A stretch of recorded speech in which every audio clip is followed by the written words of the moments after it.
Muy bien. Tenemos ahora nuestro predicador. Hoy este sábado nos tocó invitados desde Estados Unidos. El pastor Ángel Barrios y ahora el pastor Pedro Cortés, al cual le damos una grata bienvenida. Agradecemos, él está desde Arkansas, Estados Unidos. Sabemos, pastor, que no ha sido fácil para usted que pueda estar con nosotros. Y estamos contentos, muy contentos de que pueda tener este momento y dedique de su tiempo para la predicación de su palabra, y en este momento aquí en Australia con la iglesia de Newcastle y acá con el grupo hispano de Canberra. Pastor, antes por ahí de pasarle el tiempo, quisiera por ahí que brevemente nos pueda comentar acerca de su ministerio, de dónde es y qué está haciendo.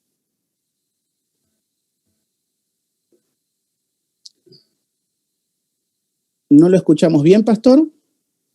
No tenemos sonido. ¿No tenemos sonido? A ver. Ahí no lo escuchamos. ¿Lo vemos bien? A ver ahí. ¿Me escuchan ahora? Ahora sí, perfecto. Adelante. Okay. Muy buenos días a cada uno de los hermanos y feliz sábado para cada uno de ustedes. Nos sentimos en esta mañana contentos de poder estar aquí con ustedes y le agradecemos la invitación que nos han hecho muy gentilmente. Tal y cual nuestro hermano Erwin nos dice, ha sido un poquito dificultoso, pero por la gracia del Señor estamos aquí y agradecemos la invitación. Su servidor nació en Puerto Rico. Básicamente durante 10 años ejercí como secretario tesorero de una misión que se convirtió en asociación. Después pasamos básicamente a estar unos 10 años dirigiendo el Centro White en Puerto Rico. Y recientemente estamos llegando acá a los Estados Unidos y tenemos 3 iglesias. Las iglesias de Glenwood, la iglesia de Hot Springs y la iglesia de Havana, ambas o las 3 en el estado de Arkansas. Y apenas llevamos aquí unos 6 meses, ya que al principio servimos como evangelistas durante cerca de 7 a 8 meses y después entonces se nos extendió la invitación para ser pastor de iglesia. Muy bien. ¿Su familia, pastor? ¿Cómo se compone su familia? Mi esposa, ella se llama Maida, ella es cubana, no tenemos hijos básicamente, pero ella es la que me acompaña y está acá conmigo, exacto, en el estado de Arkansas.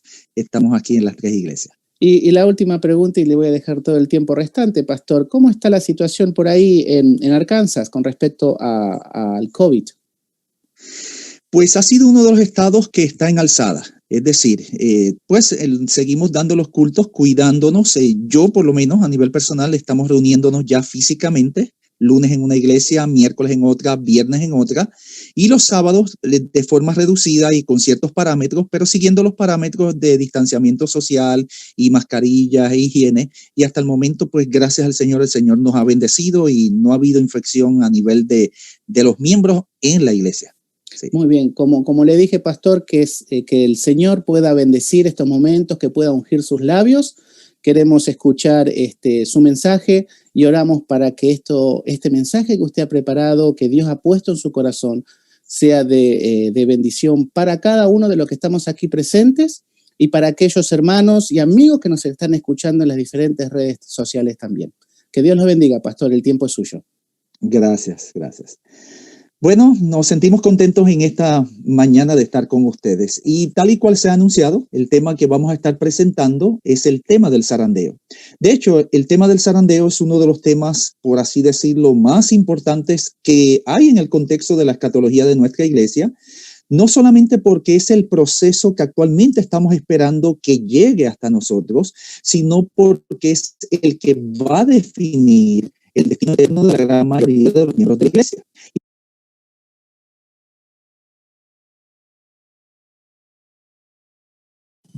Tiene que activar el micrófono, pastor Pedro. Pastor Pedro, ¿nos escucha? Sí, pastor. Nos quedamos sin sonido. Ahí está, ahora sí. Ok.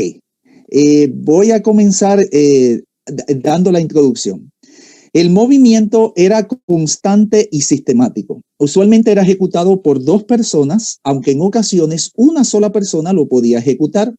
Aunque a través del proceso lo realmente servible y genuino era reducido, con todo y con eso, no importando lo perdido, que en ocasiones llegaba a ser mayor a lo genuino, el proceso era imperioso por la calidad del producto obtenido al final. Hacia arriba y hacia abajo, hacia arriba y hacia abajo. Así era constantemente agitado el grano en la zaranda, y en este constante agitamiento el viento llevaba parte y la zaranda dejaba filtrar otra, dejando entrever tras un lapso de tiempo considerable el precioso producto final purificado. Sin lugar a dudas, estas imágenes de lo que era el zarandeo literal y físico que se daba en la antigua Palestina llegaba a ser una imagen bastante conocida para el profeta Amós, por lo que cuando Dios lo llama a ejercer su ministerio y dentro del proceso profético que Dios le da, la visión profética que Dios le da, utiliza esta imagen, ya Amós no tiene ningún problema en utilizarla porque estaba acostumbrado a la visualización de la misma desde el punto de vista literal. Si ustedes me acompañan en sus Biblias en el libro de Amós y leen allí en el capítulo 9, los versículos del 8 al 10, allí vamos a encontrar la base teológica o el sustrato teológico para lo que es el zarandeo.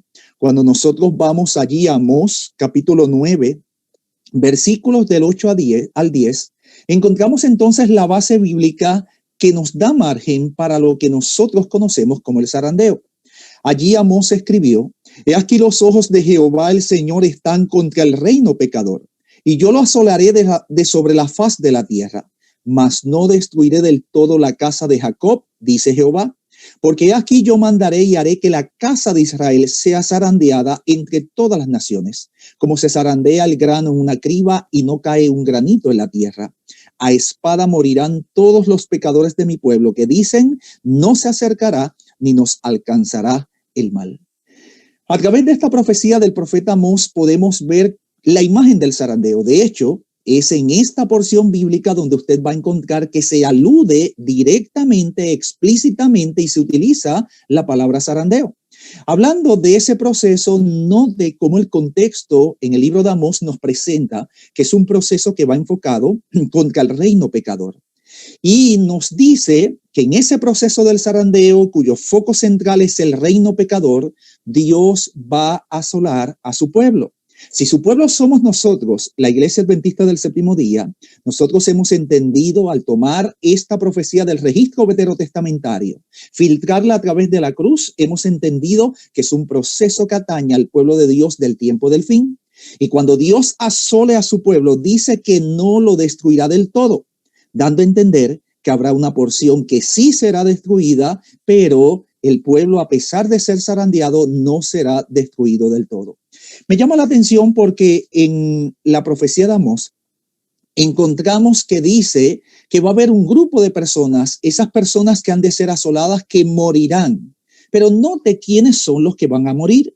Allí dice que morirán todos los pecadores de mi pueblo, como dando a entender que el zarandeo tiene un objetivo de purificar la iglesia, de sacar a aquellos que están dentro de ella y que todavía continúan en pecado.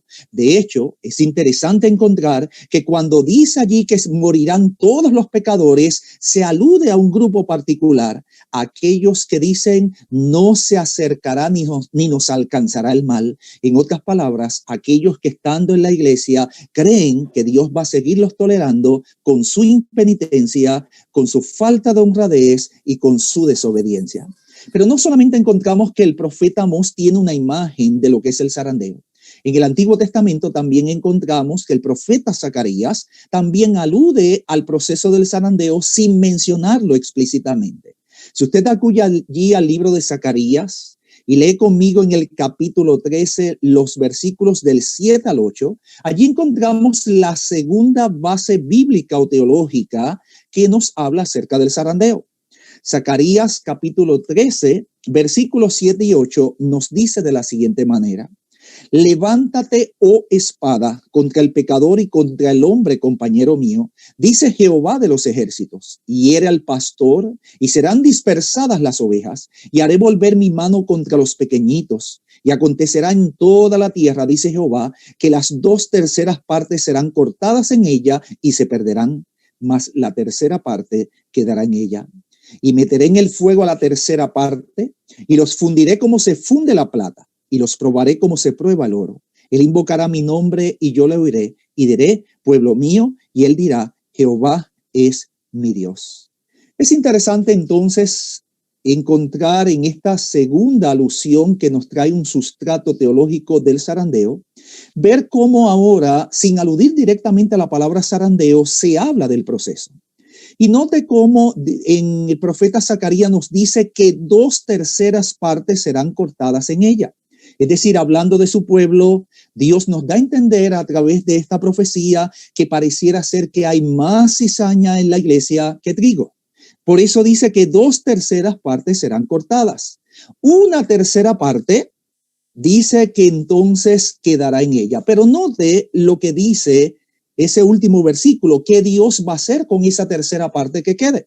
Dice que meterá en el fuego la tercera parte y los fundirá como se funde la plata y los probará como se prueba el oro. En otras palabras, una tercera parte del pueblo de Dios, una minoría, pasará por una prueba que es descrita como un fuego, una prueba intensa a través de la cual el resultado se esboza en ese texto cuando dice que entonces ese pueblo que pase por ese fuego consumidor invocará el nombre de Dios y porque se afianzará como se afianzó Jacob en su tiempo de angustia a su Dios y obtuvo buenos resultados. De igual manera, el pueblo de Dios que pase por el zarandeo invocará el nombre de Dios, Dios lo oirá. Ellos entonces reconocerán que Jehová es su Dios y Dios los reconocerá entonces, dice el texto, como su pueblo. Estos son entonces los dos textos que nos dan la base bíblica para el zarandeo. Pero quizás conviene que en esta hora nos hagamos una pregunta. ¿Qué es el zarandeo en el contexto de la Iglesia Adventista del Séptimo Día? En otras palabras, ¿cómo hemos entendido nosotros los adventistas del séptimo día lo que es el zarandeo? De hecho, yo encuentro que la mejor explicación de lo que es el zarandeo la ofrece Marvin Moore en un librito que él escribió hace bastante tiempo atrás que lleva por título El desafío del tiempo final. Y yo quiero extraer un pequeño párrafo donde él de forma muy clara y muy sucinta nos dice qué es el zarandeo. Él dice, el zarandeo según la concepción adventista se refiere a un tiempo cuando los que no sean cristianos genuinos saldrán de la iglesia. Ahora mismo hay dos clases de personas en la iglesia, los cristianos genuinos y aquellos que profesan serlo, pero que no están realmente convertidos. El zarandeo cambiará toda esta situación. En otras palabras, entonces, mis amigos que me escuchan, el zarandeo es un proceso que está por venir para la iglesia. Es un proceso en el cual Dios va a probar los cimientos de la iglesia y va a probar de qué estamos constituidos cada uno de nosotros en cuanto a fe respecta. Es que el zarandeo va a probar nuestra fe y aquellos cristianos que actualmente son parte de nuestras iglesias, pero que no están realmente convertidos, que no tienen un genuino encuentro con Cristo Jesús, cuando llegue este proceso que Dios permite que suceda en la iglesia, abandonarán las filas de la iglesia y básicamente irán a engrosar con la gran mayoría del mundo que se opone a nuestro Dios. Ahora, la pregunta clave que surge quizás es, ¿por qué tiene que ocurrir un zarandeo? ¿Cuál es la razón espiritual que Dios tiene para traer un zarandeo sobre la iglesia? Bueno, si usted acude, y no lo vamos a leer, pero usted quizás en la comodidad de su hogar puede acudir y buscar el texto. Si usted acude a Mateo capítulo 13 y lee los versículos del 24 al 30, allí usted va a encontrar que Jesús esbozó la parábola del trigo y la cizaña. A raíz de la imagen de esta parábola, nosotros podemos entonces entender que hay una razón espiritual para el zarandeo. Es que cuando usted busca esta parábola y otros, pareciera ser que la iglesia contiene más cizaña que trigo. Y porque la iglesia actualmente contiene más cizaña que trigo, se hace necesario que Dios lleve a cabo un proceso de purificación en su iglesia. Es que no todos los que han dicho seguir a Cristo Jesús y aceptarlo de todo su corazón, en realidad son genuinos cristianos. Y porque la cizaña y el trigo tienen que crecer de forma conjunta, pero al fin y al cabo Dios llevará al cielo solamente el trigo para poder entonces llevar a cabo un proceso de purificación en su iglesia y ver que ese trigo es genuino. Él permitirá lo que nosotros conocemos como el zarandeo. ¿Sabes por qué se necesita el zarandeo? Es que Dios no puede confiar la terminación de su obra a cristianos divididos. Y porque Dios no puede confiar la terminación de su obra a cristianos que les gusta estar en la iglesia, pero que les gusta también compartir con el mundo y las actividades del mundo, porque Dios no va a confiar la terminación de su obra a cristianos que tengan un corazón dividido, sino a aquellos que son indivisos en cuanto a su fe hacia su persona. Por eso es que Dios va a permitir que en el contexto de nuestra iglesia ocurra un zarandeo. Pero saben, hay una razón no solamente espiritual para el zarandeo, que es la que hemos mencionado, que Dios no puede confiar la terminación de su obra a cristianos divididos. También hay una razón eclesiológica para el zarandeo. Y es interesante encontrar esa razón eclesiológica. Cuando usted busca y hace un recorrido histórico, usted va a encontrar que Dios llamó para ser portador de la verdad, para proclamarla al mundo, al pueblo de Israel. De esas 12 tribus del pueblo de Israel, Dios llamó un pueblo para que entonces pudiera expresar al mundo lo que era la verdad. Sin embargo, usted haciendo un recorrido por el Antiguo Testamento, usted va a encontrar que la gran mayoría de las personas que componían el pueblo de Israel no eran fieles. En otras palabras, el pueblo de Dios histórico que él llamó inicialmente estaba compuesto más por cizaña que por trigo. De ahí que entonces ese pueblo es rechazado y Dios toma de entre su pueblo, porque de ahí fue que sacó a los 12 discípulos, saca un remanente que es trigo y de ahí comienza entonces a traer un nuevo pueblo. Ese nuevo pueblo se constituye en la iglesia cristiana.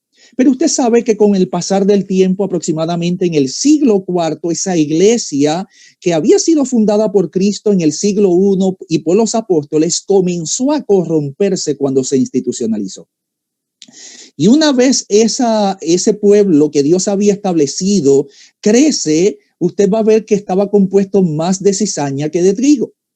Pero usted va a encontrar que conforme pasó el tiempo, después del siglo IV, cuando llegamos a la Edad Media, comienza a surgir dentro de ese pueblo lo que es el trigo. Entonces comienzan a haber diversos reformadores que comienzan a proclamar la verdad de Dios y tratar de llevar la iglesia que se había corrompido hacia las Sagradas Escrituras. Cuando entonces no se pudo reformar esa iglesia, dentro de ese pueblo ahora Dios saca el trigo del mismo y se forma el movimiento protestante. Pero usted sabe que los protestantes, conforme murieron, pasó el tiempo y los seguidores de los protestantes se adhirieron más a las enseñanzas de los protestantes, de los líderes protestantes como Martín Lutero, Wycliffe y otros, que a las mismas enseñanzas de las Sagradas Escrituras, y en ese sentido dejaron de ascender y aprender, dejaron de forma particular de tener un crecimiento en la palabra de Dios y se adhirieron también a ciertos dogmas como lo había hecho el catolicismo. Fue así como entonces dentro del protestantismo surge mucha cizaña y Dios entonces en el tiempo del fin, dentro de ese conglomerado protestante, decide sacar un remanente o una minoría que, destacando ciertas verdades primordialmente como la del sábado y la de la inmortalidad del alma, llega a ser el trigo que ahora Dios saca para entonces llevar a cabo un remanente. De ahí sale nuestra iglesia, la Iglesia Adventista del Séptimo Día. Pero nuestra iglesia, conforme ha pasado el tiempo, está compuesta también de trigo y cizaña. De hecho, cuando nosotros vamos a ver el proceso de zarandeo adjudicado y aplicado a nuestra iglesia, tendríamos que reconocer que nuestra iglesia está compuesta más de cizaña que de trigo. Entonces, porque Dios no puede confiar la terminación de su obra a cristianos que están divididos, a una iglesia que tiene más cizaña que trigo, Dios entonces va a decidir hacer algo muy distinto a lo que históricamente siempre ha hecho. Si usted se fija en todo el proceso que yo fui llevando desde el pueblo de Israel, la Iglesia Católica Romana, el protestantismo y la Iglesia Adventista, en todo ese proceso Dios siempre sacó el trigo y sacó el trigo para hacer una nueva colectividad. Pero si Dios sigue con este proceso, nuestra obra nunca se terminará. De ahí que entonces al final Dios ha decidido hacer un proceso totalmente inverso, totalmente contrario a lo que hasta el momento había hecho. Mientras que a través de las edades antepasadas Dios había sacado el trigo y había dejado la cizaña en otras instituciones, al final de la historia, con nosotros, con la Iglesia Adventista del Séptimo Día, Dios reversará ese proceso. En vez de sacar nuevamente al trigo, Él sacará de la iglesia la cizaña y será el trigo el que se quedará en la iglesia. De ahí entonces la importancia de que tú puedas, comprendiendo este método que Dios va a utilizar, saber que no es el momento de salir de la Iglesia Adventista del Séptimo Día. Que cuando alguien nos invita a salir de la Iglesia Adventista del Séptimo Día, te está invitando para que tú llegues a ser cizaña. Es que en el contexto de nuestra visión escatológica y profética del tiempo del fin, quien sale en el último tiempo no es el trigo. Quien va a salir es la cizaña. Y si hoy tú tomas la decisión de salir del contexto de esta iglesia, es porque entonces tú no eres trigo, sino que al contrario eres cizaña. Quizás más de una persona dirá, ¿y por qué Dios va a hacer esto así?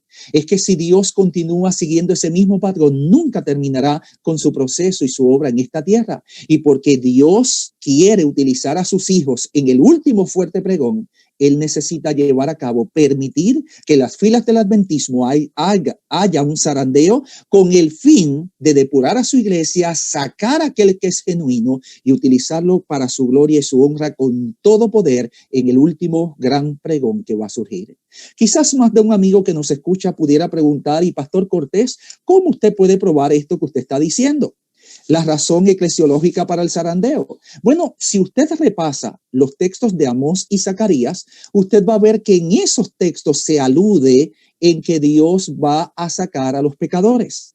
Y cuando tomamos esa imagen que describe Amós y Zacarías, textos que ya leímos, y usted puede ver que allí Dios va a sacar lo que tiene que ver con los pecadores, es decir, la cizaña, entonces usted entiende que hay una base teológica para lo que en esta hora estamos diciendo, que en el último tiempo, en el zarandeo, quien saldrá no es el trigo, sino que más bien es la cizaña. En segundo lugar, hay también una base teológica en los escritos de Elena G. de White.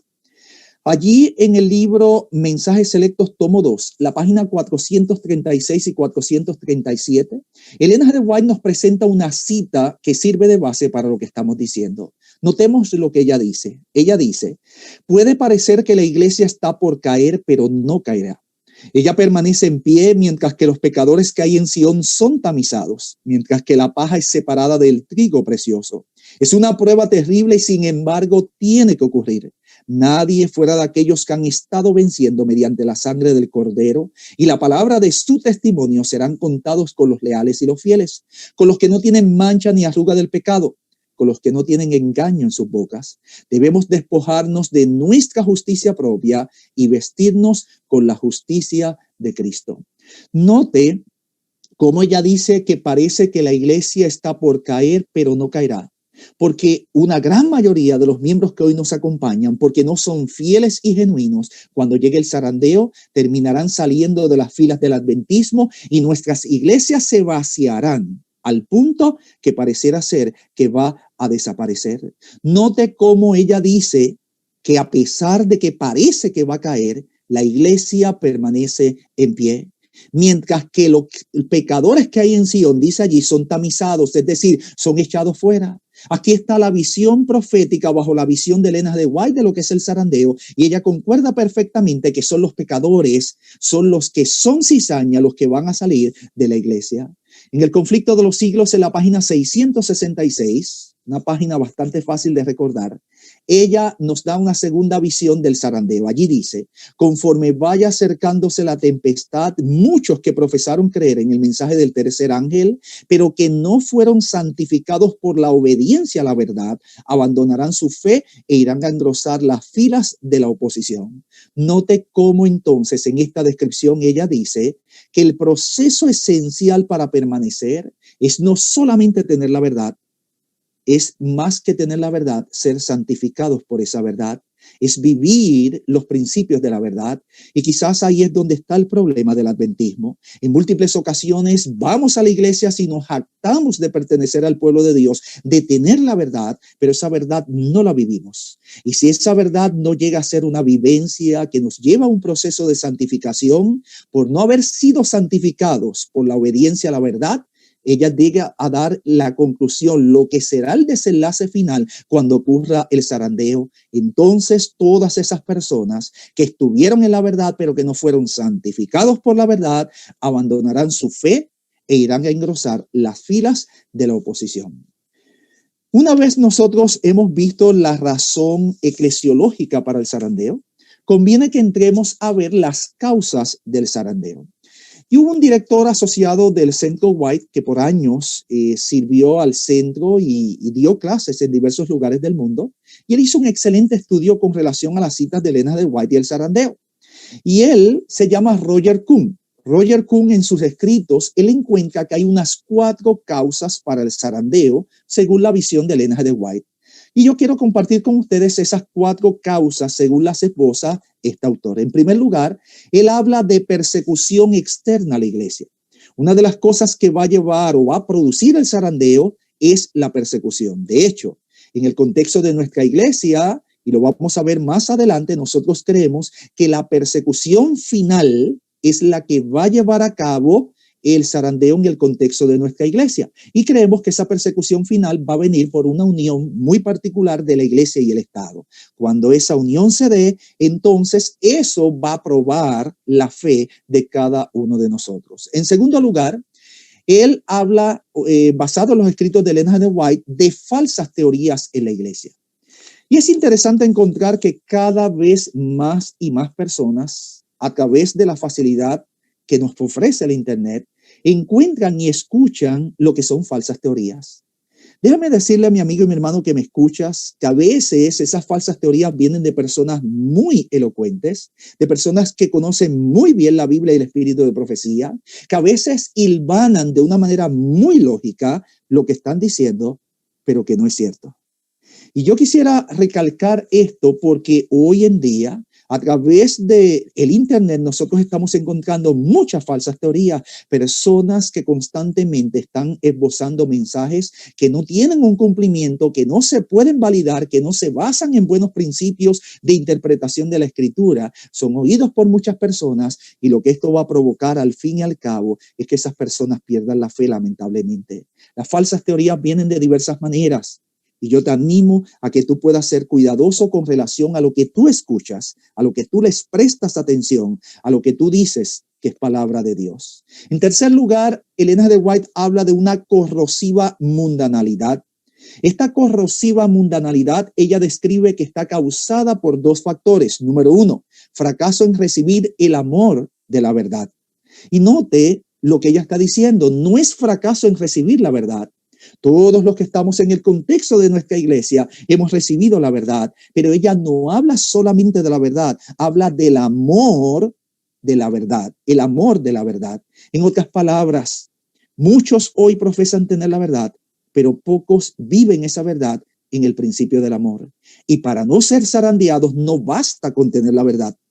Necesitamos ir más allá de la verdad, a lo que es la esencia a donde nos debe conducir la verdad, que no es otro que a la vivencia de un amor que se manifieste a todos nuestros congéneres. En segundo lugar, ella habla que el segundo factor principal de esta corrosiva mundanalidad es el fracaso en ser santificado a través de la obediencia a esa verdad. Entonces, no solamente basta tener la verdad y tener el amor, necesitamos ser santificados por la obediencia a la verdad. En otras palabras, porque hoy día muchos que dicen ser adventistas del 7º día, como dijimos, están en nuestras iglesias, pero en la semana se comportan como que realmente no son ni siquiera cristianos, no han sido santificados por la verdad. Por eso es que entonces cuando el zarandeo venga, una gran cantidad de los miembros de nuestra iglesia irán fuera, a estar fuera. Es que al fin y al cabo la visión profética nos demuestra que si 2/3 partes se van a perder y 1/3 parte será la que Dios va a pasar por fuego, la visión profética nos está mostrando indefectiblemente que nuestra iglesia está más compuesta por cizaña que por trigo, y porque Dios tiene que cambiar esa composición para utilizarnos, Él entonces al final va a permitir que ocurra un zarandeo.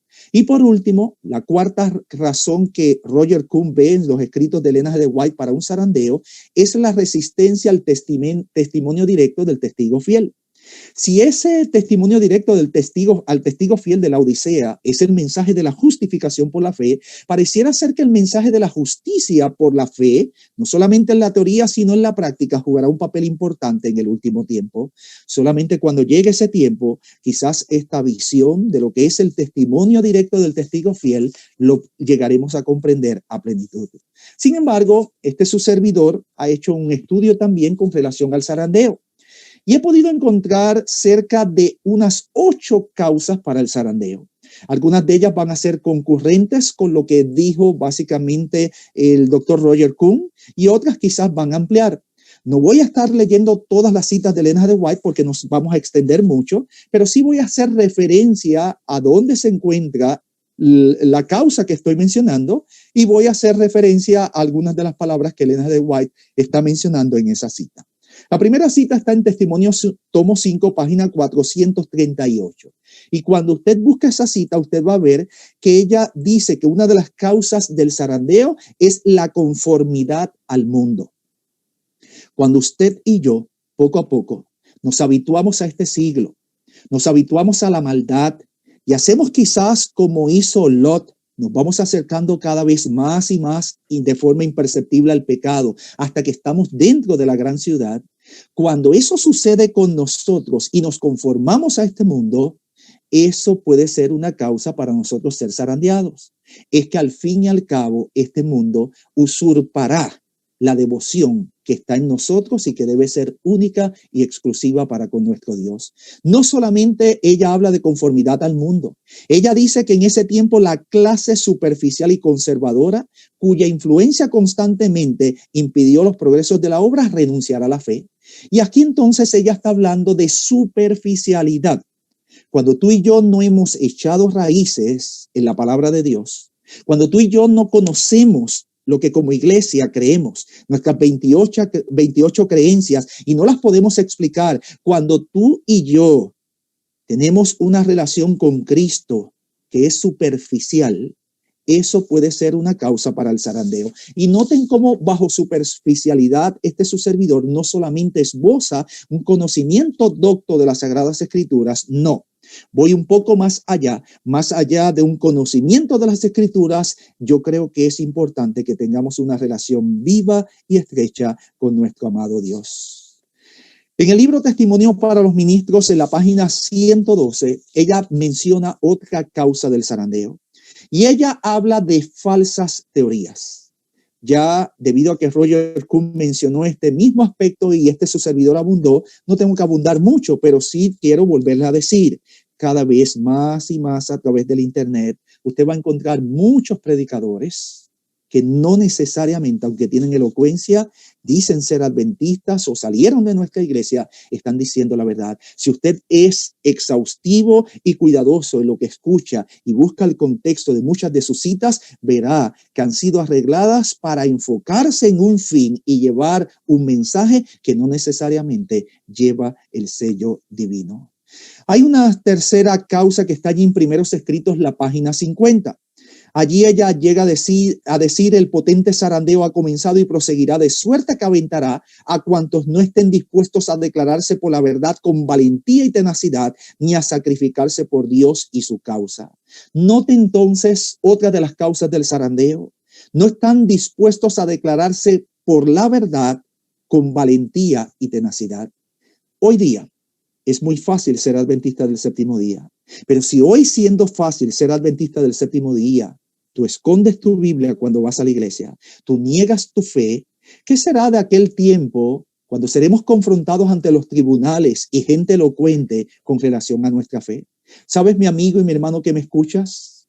Pareciera ser que aquellos que no están dispuestos a declararse a favor de la verdad con valentía, cueste lo que cueste, cuando llegue el momento del zarandeo, se irán. Es que las circunstancias, como veremos más adelante, se apretarán tanto física, mental, económica, social y religiosamente. Y todo esto hará que muchas personas renuncien porque no están de acuerdo o no están a favor de la verdad o no están dispuestos a declararse a favor de la verdad. Pero note lo que sigue diciendo, y que no están dispuestos a sacrificarse por Dios y su causa. Hoy día, en el siglo XXI, nosotros tenemos un ministerio que es cómodo. Hoy día, la comodidad que ha provisto la tecnología y la economía ha hecho que la iglesia olvide el sacrificio. Pero en múltiples ocasiones, cuando daba clases en la universidad, yo le decía a mis estudiantes ministeriales, recuerden, esta iglesia comenzó sin dinero.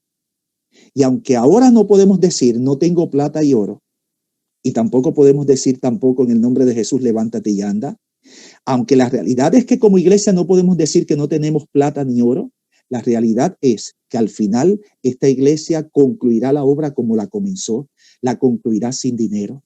Y si hoy yo no estoy dispuesto a sacrificarme, a hacer lo que tengo que hacer por el evangelio sin una paga o sin un dinero, yo no me estoy preparando para el proceso final del zarandeo que vendrá sobre la iglesia.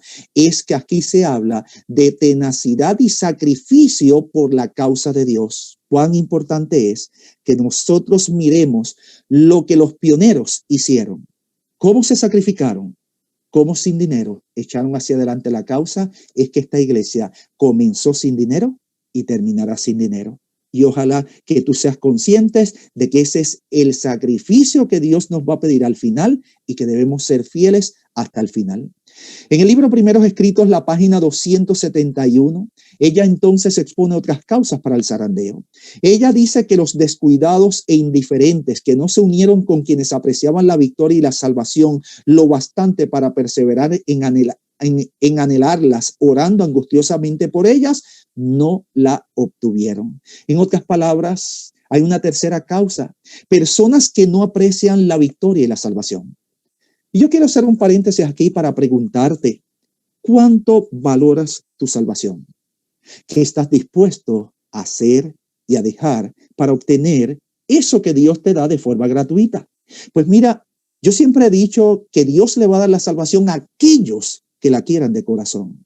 Al fin y al cabo, Jesús dijo, me buscaréis y me hallaréis cuando me busquéis de todo vuestro corazón. Eso significa que detrás de ese objetivo de la salvación tenemos que poner nuestro corazón. Y si detrás de tu asistencia a la iglesia y tu devoción hacia Cristo y tu búsqueda del Señor no está tu corazón, tú no has puesto el corazón en la salvación, ni valoras esa victoria final y esa salvación lo suficiente como para perseverar en la fe, entonces, si no estás dispuesto a hacer eso, Dios no te la dará. Pero note cómo en esta cita se añade un nuevo elemento. Es que deseemos esa salvación y oremos angustiosamente por ella. De tus últimas oraciones, ¿cuántas has dedicado a pedirle a Dios de corazón que te salve? A pedirle a Dios que limpie tu vida. ¿Sabes? Si no oramos angustiosamente, si no deseamos de corazón ser salvos y nuestra oración día y noche gira en torno a añorar esa salvación, Dios no necesariamente nos lo va a dar, no nos la dará. Es que si nosotros no estamos interesados de corazón en ella, ¿cómo podemos esperar que el Señor nos confiera algo en lo cual no hemos puesto el corazón? La última cita se encuentra en el Conflicto de los Siglos, la página 683. Ella dice, solo los que hayan estudiado diligentemente las Escrituras y hayan recibido el amor de la verdad en sus corazones serán protegidos de los poderosos engaños que cautivarán al mundo. Ahora Elena de White dice que el zarandeo final vendrá por un proceso que ocurrirá en esta tierra. Dice que aquellos que han estudiado diligentemente las Escrituras para saber ¿Cuál es el plan de Dios en el último tiempo? Que han recibido el amor de la verdad en sus corazones, que aman a Dios de todo su corazón y han estudiado para saber el tiempo que les ha tocado vivir. Esas personas no caerán en el zarandeo, porque allí dice que serán protegidos de los poderosos engaños que cautivarán al mundo. Cuando yo oigo esta expresión en los escritos de Elena de White, poderosos engaños que cautivarán al mundo, y puedo ver lo que ella sigue diciendo en esta cita, dos preguntas que voy a leer, donde ella dice, ¿se sienten los hijos de Dios actualmente bastante firmes en la palabra divina para no ceder al testimonio de sus sentidos? Note lo que dice, sentidos. ¿Se atenderán ellos en semejante crisis a la Biblia y a la Biblia sola? Cuando yo analizo estas dos preguntas que están en el contexto de esos poderosos engaños, pareciera ser que el zarandeo final de muchos miembros va a venir, porque al no estudiar diligentemente la Escritura y comprender la vitalidad de algunos temas como el de la inmortalidad del alma, cuando Satanás manifieste todo su poder en el último tiempo y lleve hasta su maximización lo que es el poder espiritista, muchas personas serán engañadas porque atenderán, como dice ella, a lo que es el testimonio de sus sentidos. Hay una porción de la Escritura que es interesante y no la voy a leer, pero usted la puede buscar en su hogar. Más adelante está allí en 2 de Tesalonicenses, capítulo 2, versículos del 7 al 12. Y usted va a encontrar que ahí en 2 de Tesalonicenses, capítulo 2, del 7 al 12, donde se esboza la obra final de Satanás, se habla que va a haber un engaño de la iniquidad para los que se pierden. Dice allí, por cuanto no recibieron el amor de la verdad para ser salvos. En ese sentido, este texto de Tesalonicenses concuerda perfectamente con esta cita del conflicto de los siglos de la página 683. Y ella entonces, en la Biblia entonces de seguido dice, por esto Dios les envía un poder engañoso para que crean a la mentira, a fin de que sean condenados todos los que no creyeron a la verdad, sino que se complacieron en la injusticia. En otras palabras, la Biblia llega a decir que en el último tiempo va a haber un poder engañoso. Y va a haber personas que van a ser engañadas por lo que verán con los sentidos. Yo me pregunto, ¿cuánto nos estamos preparando para ese tiempo? Saben, en múltiples ocasiones nosotros hemos dicho que Dios tiene poder. Y es cierto, Dios es todopoderoso. Pero en otras ocasiones hemos olvidado ver que Satanás también tiene poder. Y yo sé que el poder de Dios es muy superior al poder de Satanás. Pero el problema no está en quién tiene más poder. El problema está en nosotros, que a veces hemos velado nuestros ojos para no ver qué capacidad en poder Satanás va a desplegar en el último tiempo. Y cuando yo oigo esta última cita del zarandeo que habla de poderosos engaños, yo no puedo menos que irme a Apocalipsis, a una porción que hemos nosotros tomado de forma espiritual, pero que creo que pudiera tener una implicación también de forma literal.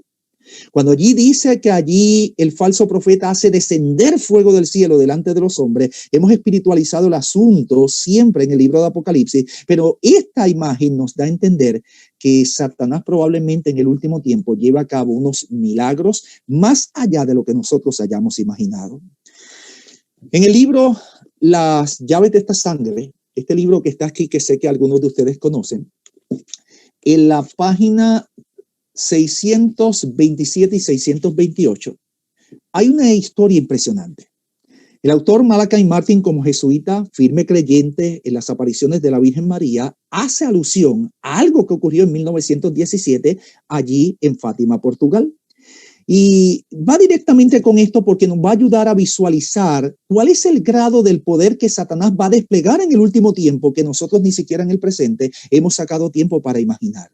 Fue un hecho real, hubo testigos y él habla sobre la base de los testigos. La supuesta Virgen María apareció en el año 1917 allí en Fátima, Portugal, pero había muchas personas que no creían. Así que como muchas personas no creían, la Virgen le dijo a los 3 videntes o a los niños, mira, como hay personas que no creen, yo voy a hacer un milagro un día particular, y le dio la fecha. En ese día las personas estuvieron preparadas para acudir al lugar porque allí iba a ocurrir el milagro. Y de hecho, tal y cual había sido profetizado por la supuesta virgen, así ocurrió.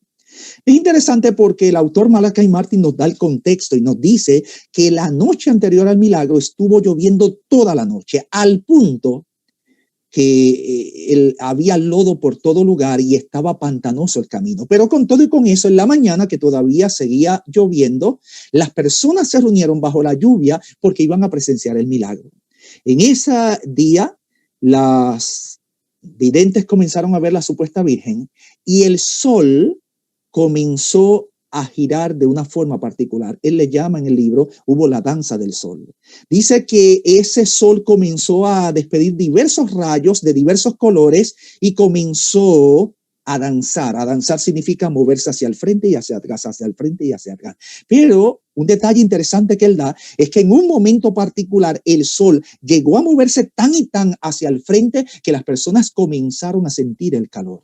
Y comenzaron a sentir tanto y tanto calor que las personas pensaron que iban a morir. De hecho, hubo gritos, hubo agonía, hubo llantos, hubo rezos y muchas personas creyeron que iba a ser el fin del mundo. Pero después que el sol comenzó a danzar y se acercó mucho a ellos, volvió a su sitial donde estaba hacia atrás y se detuvo, girando nuevamente sobre su propio eje, pero ya bastante lejos de ellos. Es aquí donde está el detalle impresionante. Una vez el sol se detuvo, comenzó a haber un fuerte viento, un viento recio, donde entonces todos los que estaban allí comenzaron a sentir el viento. Pero ahora escuche, dice que en ese momento, aunque se sentía el viento, ni una sola hoja de los árboles se movía. Yo quiero que por un momento usted imagine la escena. Un viento fuerte, pero las hojas de los árboles no se mueven. Y después de un rato cesó el viento y todos ellos y el camino que había estado lleno de agua, cuando finalizó ese viento estuvo completamente seco y las ropas de ellos, según dice un testigo ocular y un testigo que estuvo allí, estaban completamente secas como si hubiesen sido sacadas de la lavandería. Mi amigo y mi hermano que me escuchas, nosotros sabemos que ese milagro no provino de Dios. Cuando Elena de White habla aquí de los sentidos, nosotros no hemos visto nada del poder de Satanás en esta tierra. Y a veces no hemos sacado tiempo para visualizar lo que él ha hecho en el pasado para poder vislumbrar lo que sucederá en el futuro. Si hoy tu fe no está firmemente centrada en la verdad, basada en las escrituras y en el espíritu de profecía, cuando ocurran milagros que vas a poder ver, cuando esos milagros fascinen tus sentidos, más de un miembro de mi iglesia, porque no está firme en lo que cree, será llevado fuera en el zarandeo. ¿Cuál es la causa histórica del zarandeo escatológico? En Mensajes Selectos, tomo 2, la página 422, Elena de White ahora me dice cuándo en la historia va a ocurrir y qué es lo que en la historia va a provocar el zarandeo. Allí dice, cuando se invalide la ley de Dios, la iglesia será zarandeada por pruebas terribles y una proporción más elevada de la que ahora anticipamos prestará atención a espíritus seductores y a doctrinas de demonios. Note cuál es la causa histórica del zarandeo que estamos esperando. Ella dice que la causa es la invalidación de la ley de Dios. Ella dice que cuando esa causa surja, cuando se invalide la ley de Dios, mire cuál va a ser el efecto. La iglesia será zarandeada por pruebas terribles. Y hasta el momento, cuando usted busca en los escritos de Elena de White, la invalidación de la ley de Dios equivale a la observancia del domingo por ley.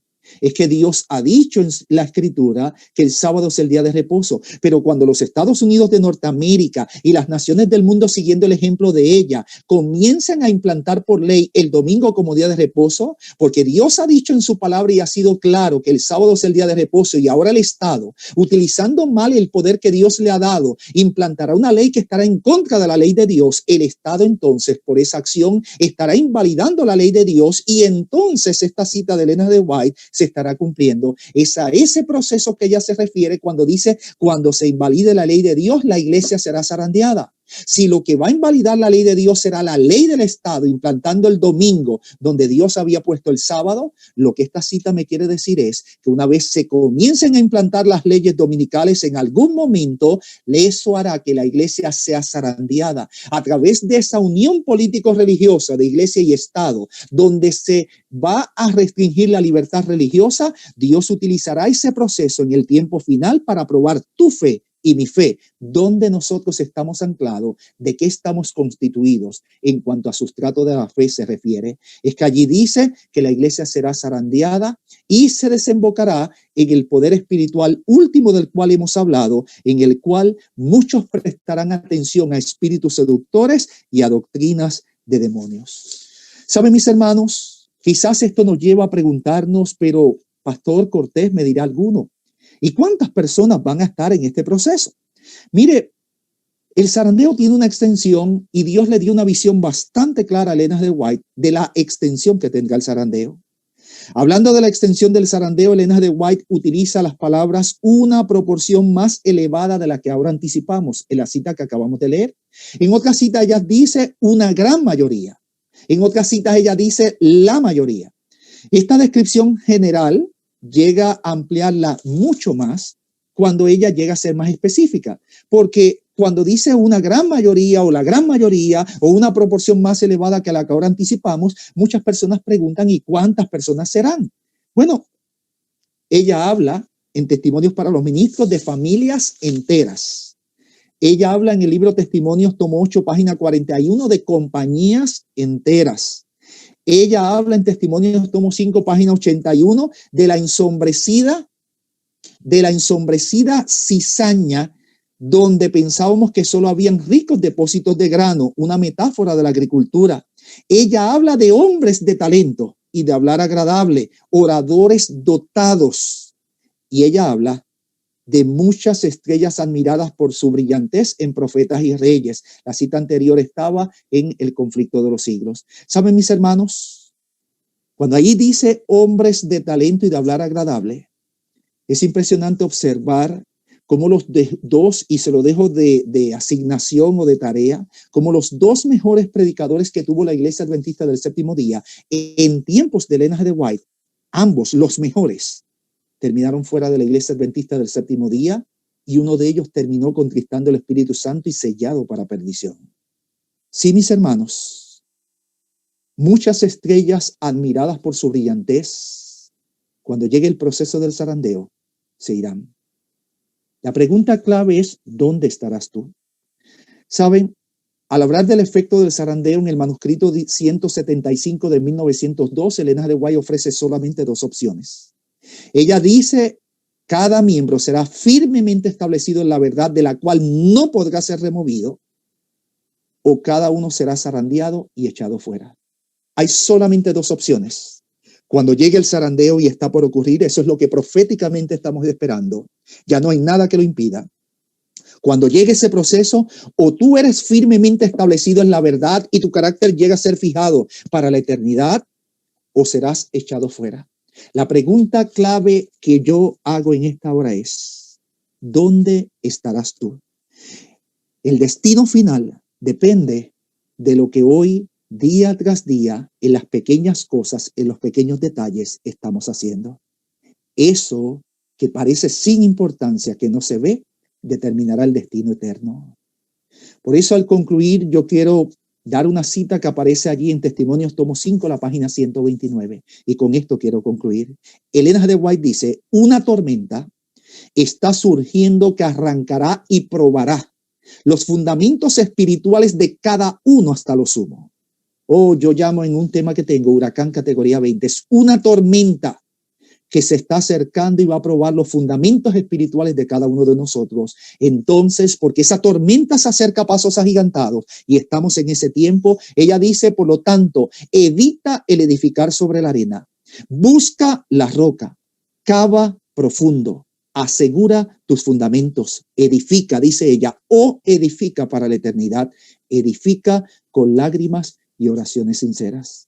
Y ojalá que hoy tú, comprendiendo el tiempo en que vivimos, la posición en donde nos encontramos como iglesia, y lo que se acerca hacia nosotros y el remedio que se nos da, que podamos cavar profundo en la roca de los siglos. Te invito en este momento, al finalizar, a que puedas tener una oración junto con tu servidor. Oramos. Amado Dios que estás en el cielo, alabamos y glorificamos tu nombre. Te agradezco, Señor, por la oportunidad que tú me confieres de en esta hora poder compartir con los hermanos de Australia. Te agradezco, Señor, porque tú me das la oportunidad de compartir este mensaje que es vital, de verdad presente, porque es lo que se acerca para la iglesia. Hoy por hoy, Señor, necesitamos más de ti. Queremos, Señor, entregarnos en tus brazos de amor. Queremos, Señor, que tú nos tomes como enteramente tuyos. Y si hemos tenido corazones divididos, que podamos llegar a ser cristianos indivisos. Que, oh amado Dios, tú puedas poner tu espíritu en nosotros y que podamos cavar profundo en ti, que eres la roca de los siglos, que echemos raíces en ti, afianzados en la verdad de tu palabra y con el poder de tu espíritu, para que cuando esta tormenta pase sobre la iglesia, nuestras raíces puedan estar firmes, cimentadas en la roca de los siglos y podamos permanecer para tu gloria y tu honra. Bendiciones que te suplicamos, si es tu voluntad, por Jesús. Amén. Amén.